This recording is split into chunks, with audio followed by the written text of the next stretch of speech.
Hello everyone and welcome back to my channel. If this is our first time meeting, my name is Ezra. I'm a couples and portrait photographer currently based in Vancouver, British Columbia.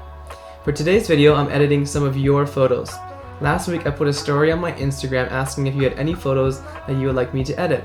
Thank you to everyone that submitted photos. I've now chosen 3 and I'm going to be editing these 3 photos in this video. So if you would like to see my process and how I edit photos from the beginning to sort of envisioning how I like it to look in the end, this video is for you and I hope you enjoy. Alright, so this first photo here is of my brother Joseph. He sent me this photo. I believe it's going to be a photo taken on a phone. When it's blown up it looks really grainy. And by the way, all these photos are JPEGs as well. So what I'm doing here is I'm throwing on some of my presets to see if there is a tone or color or a look that sticks out to me. And then I'm working with that in order to get an idea of what I would like. So I believe for this one I wanted something that looked a little bit washed out, maybe a bit vintage with some warm tones to it. And after I added the preset, what I'm doing here is adjusting the clarity, texture, sharpness, and noise, just bumping them all down so the image is a bit softer and we don't get as starch and contrast in the grain. Down here I'm just editing the calibration here to get the sort of tone that I'm looking for. And I know I'm going to wash it out a little bit so you can see the saturation is pretty low. Just going through the HSL sliders here, and I'll often go back to these a number of times during edit just to massage it out and get the look I'm going for. Here's the tone curve. You can see that I'm playing with a little bit as well, making it a bit more flat just so that light is not going to be as high contrast. You can see I'm just going back and forth to see what the original photo is versus the one I'm editing. And then here is the color calibration where most of the look that I get comes from, and that's editing in here. The new version of Lightroom, as you can see, gives you the midtones as well. It breaks the shadows, highlights, and midtones all apart. And I find that super helpful, especially because you can use the little bars there with the luminance to adjust each of them individually. That's what you can see me doing here, playing with the saturation of these colors and then also the luminance and the hue as well.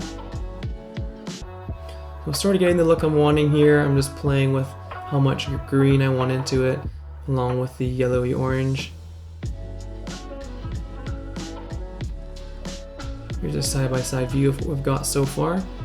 So you can see it looks a bit more washed out and a bit more vintage, and that's the look I was going for. Just playing with the temperature here as well. I noticed as I bring it up to warmer tones, everything brightens up a little bit.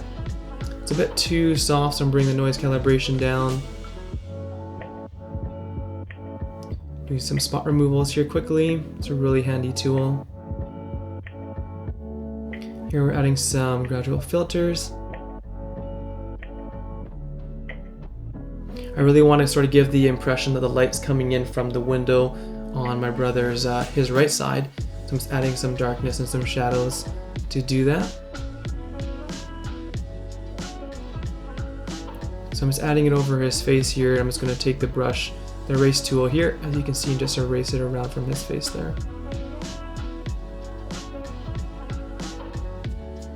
I really like this photo, just the perspective is really cool, how he has the phone down lower, shooting up, and it sort of makes everything look a little bit more interesting. Doing some final touches here, playing with the saturation and tones here, and this is the before and after. The left hand side is the before, right hand side is the edited one. Show you a bigger version of it as well. So this is the before, as you can see, pretty grainy right out of the camera here, and this is the edited one, a little bit more editorial, and the blacks are a bit more crunched and everything. This next photo is from Naomi. She sent this to me. It's a really beautiful photo. I chose this one as one of the ones I wanted to edit it because I wanted to see what I could do with the sky. And originally I had planned to bring up the shadows quite a bit so you could see all the texture in the rocks and what she's wearing, but then I actually like the silhouette look. And so as you can see here, I'm going to keep the silhouette look and really just edit for the sky. One of the tips I usually try and do as well is the hardest part to edit, so in this case would be the rocks and the person. In selecting all of that, I try to edit for that being the hardest part of the photo, and then use filters and gradual filters to edit the rest of them, that being the sky. In this case, I'm okay with it looking like a silhouette, So you can see I keep most of the rocks and Naomi all pretty dark. I think it just gives more emphasis to the sky. So I'm playing with the tones here. I really like the cotton candy type of look we're getting here with these light baby blues and these peachy orange. So I'm continuing to play with the color grading here just to get that look. I'm just massaging it out. Often I'll set the saturation and then just play with the hue until something sticks out to me, and sometimes I don't find that until I do the wrong or the what I don't like look, and then I can able to go back to it. So just balancing out a little bit. Here's the before and after. This is the before photo on the left, and on the right is the edited photo. So I find it pops out a little bit more to me. I like the colors a bit more as well. I decided to go back and just take a little bit of the specks off the rocks, add a bit of a gradual filter. This is the before photo, and this is the after one here. As you can see, it looks a little bit different. Okay, and this photo here is of my friend Katie from Vancouver Island. I've shot with her a number of my shoots, as you'll see on my Instagram, and everyone's Instagram here I'll put in the description so you can follow them as well. So originally when I started this one, I was going similar to the look I did for Joseph's, that being a more washed out vintage look. Luckily the photo of this one wasn't quite as grainy, and so I didn't have to do as much noise cancellation and bring down the clarity and texture. So again, I threw a preset on, one of my presets, to start off the look, see if it stuck out to me, and then I'm working off of that. Playing with the temperature here. So I think I actually changed my mind halfway through, so I start going with the like washed out vintage kind of brown look, which is similar to the photo I edited of my brother Joseph. And then as you can see, I think partway through you're going to see me working on the color grading and then take a change in regards to the look I'm going for. So here it's blue, and then in just experimenting, I see this kind of sort of green tone in the shadows, and I really like that. I feel like it helps Katie's eyes pop. And so I start changing everything to look like that. In the highlights, putting some orange in to balance out the green. Dropping down the temperature a little bit, adjusting in the calibrations for that green I'm trying to pull out, or that olive, I guess. Still putting some blue in the mid-tones, so it doesn't look too out of balance or too green.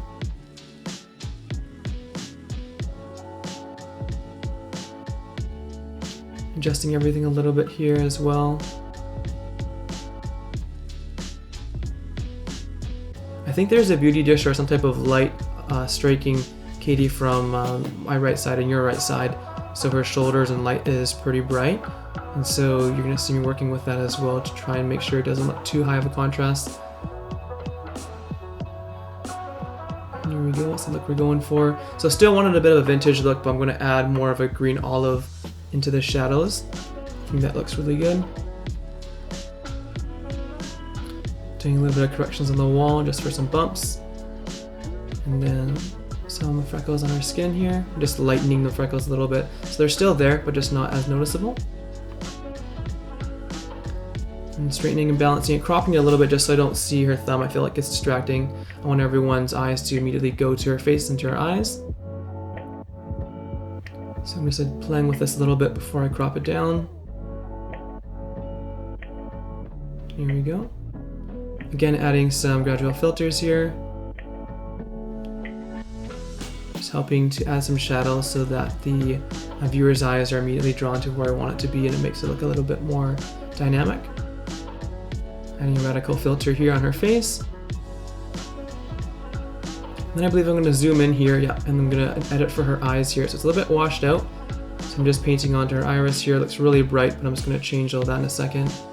Bringing down the shadows, the highlights, the exposure, bumping the saturation up a bit.